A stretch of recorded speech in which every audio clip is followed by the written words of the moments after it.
understanding mind control gives us a comprehension of what we're actually seeing and gives us an understanding of numerous aspects of not only what we're seeing.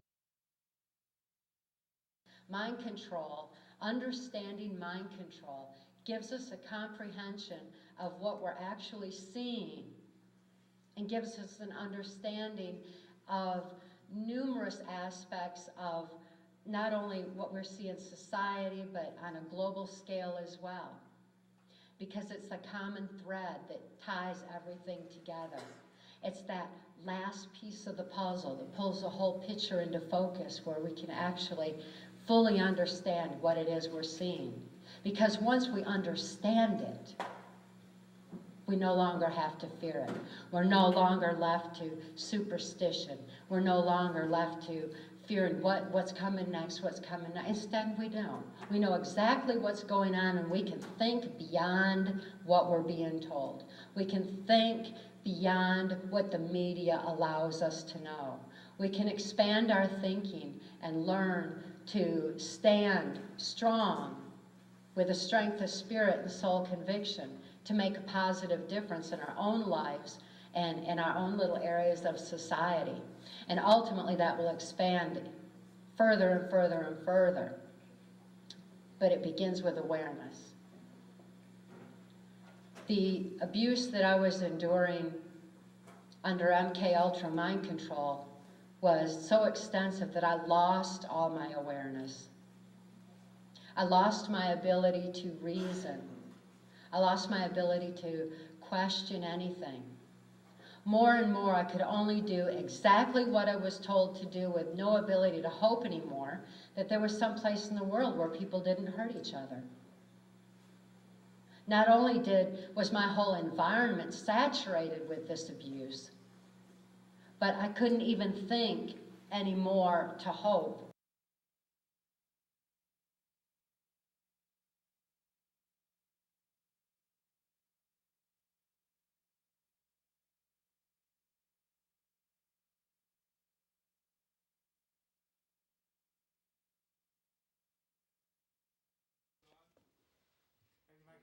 Well,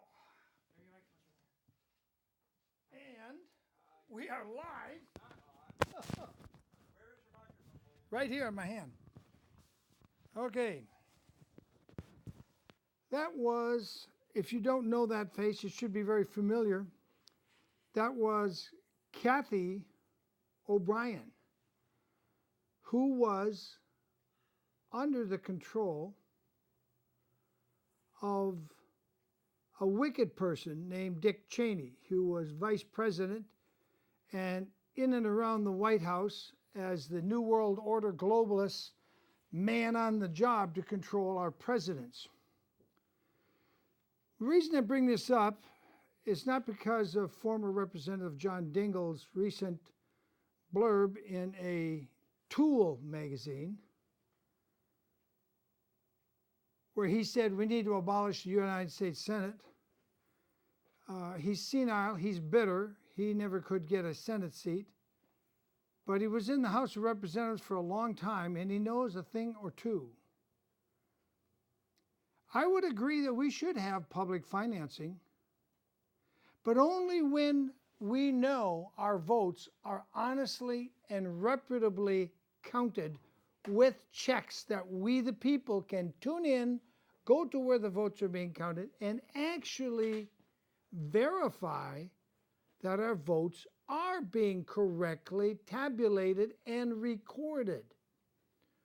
What we know for sure happens in Santa Barbara County and a lot of other counties and some entire states is the votes are stolen. And you need to research that on YouTube and you will see plenty of evidence that after you cast your vote, it goes the other way, not for the person you cast it for presidential, U.S. Senate, and House Reps, anything that's going to be key and important. But John Dingell raises a good issue that a few, I think the words he uses, obnoxious asses, control America from the Senate, but I say they control it from the Federal Reserve Bank. and they control the obnoxious asses that they put in the U.S. Senate.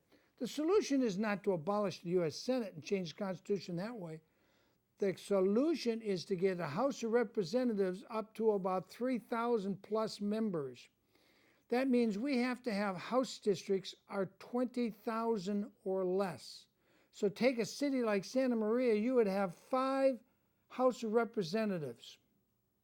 There's roughly 100,000 people, including Orchid. You'd have 5 House Rep. Then you'd be able to go to his office and say, hey, you represent me.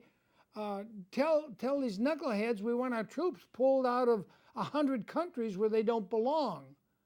We want them to defend our border with Mexico. So the criminals that come in with the people who just want a better life, and there's a lot of people coming across the border every day that just want a better life. But among them are a significant number of criminals.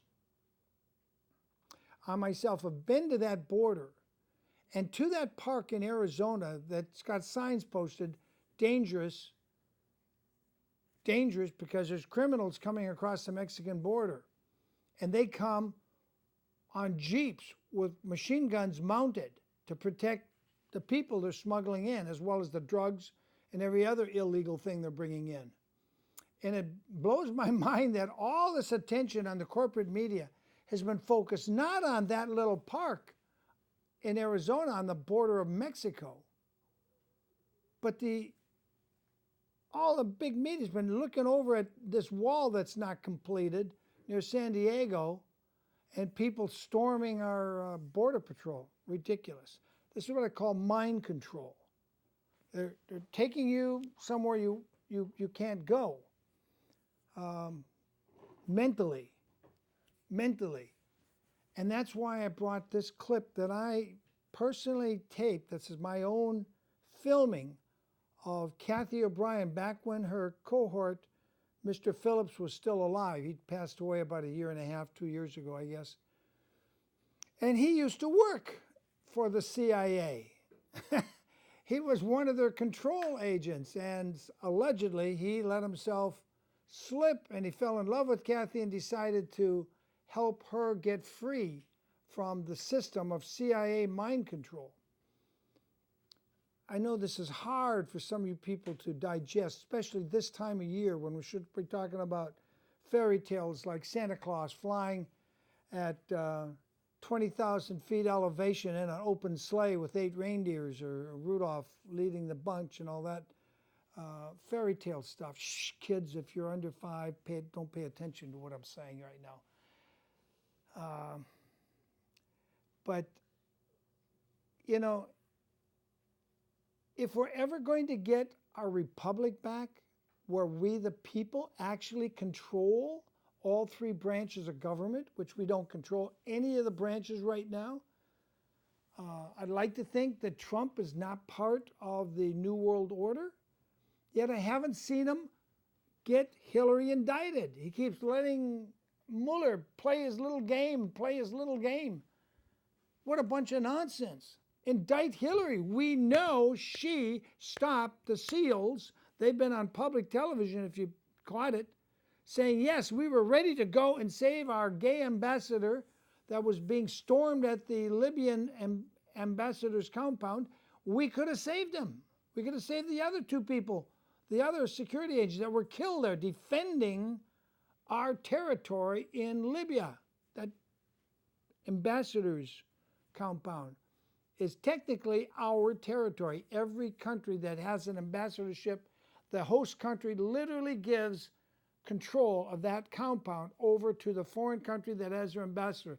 That's why the police just can't go storming into an ambassador's compound and say, we're arresting a couple of your spies. They can't do it because there's this protocol that it's more than century old, that ambassadors' compounds are sacred to the country from which the ambassador comes from and is posted there.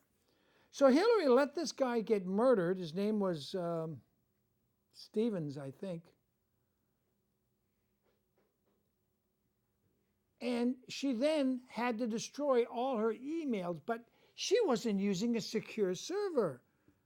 Duh. Do you really want a president that stupid?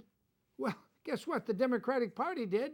They put her up as the nominee for president. Anyway, that's old news.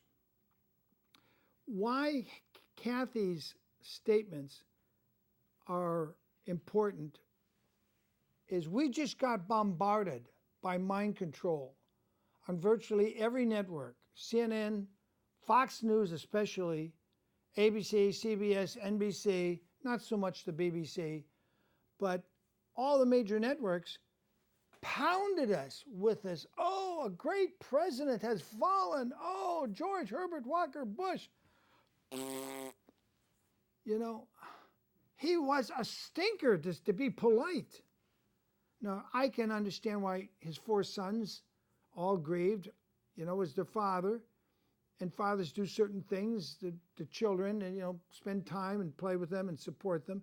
And if I was his son, I'd probably be one of the corrupt bunch too, but I'm not his son. Thank you, Jesus. There are good things happen. Thank you, Jesus, for that. I'm not a Bush. I don't hate the Bushes, but I couldn't help but watch it at least one time where they're talking about Zapata Offshore Oil Company. And George Bush suddenly moved to Texas and he got into the offshore oil business. Why? They never discussed why. Well, the reason why is simple. With 3 offshore platforms, he had a place where he could base enemies of our republic of the United States of America. He could coordinate assassinations. He could launch forays into Cuba against President JFK's explicit instructions and never be held accountable.